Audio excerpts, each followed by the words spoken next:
तुम मुझे अपनी पसंदीदा जगह ले गए थे ना, मैंने सोचा मैं भी तुम्हें अपनी पसंदीदा जगह ले आऊं। क्या खास बात है इस जगह की? इस जगह की खास बात यह है कि यहाँ ज्यादातर रिवायती मजहबी तबका आता है। तुम्हें कोई मसला तो नहीं है ना? नहीं, मुझे क्या मसला है। ऐसे भी नूर फातिमा, मैं तुम्हारे साथ हूँ, बस तो जगह की कोई अहमियत नहीं। शुक्रिया तुम्हारा।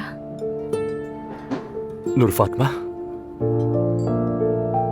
अच्छा सुनो, क्या हम निकाह की तारीख तय कर लें?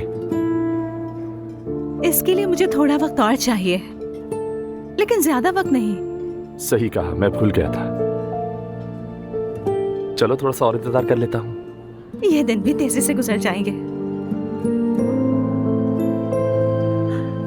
और इस दौरान मैं तुम्हारे घर वालों से भी मिल लूंगी। शादी से पहले तुम्हारे अम्मी बाबा से भी मिलना जरूरी है ना?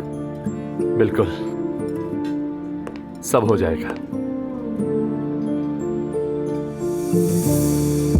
तुम जानती हो ना, मेरे बाबा की तबीयत कुछ खराब है। रोहान, तुम्हारे घर वाले मुझे कबूल नहीं करेंगे। नहीं तो? ऐसा कुछ नहीं है। क्या बात कर रही हो? क्या पता ऐसी ही बात हो।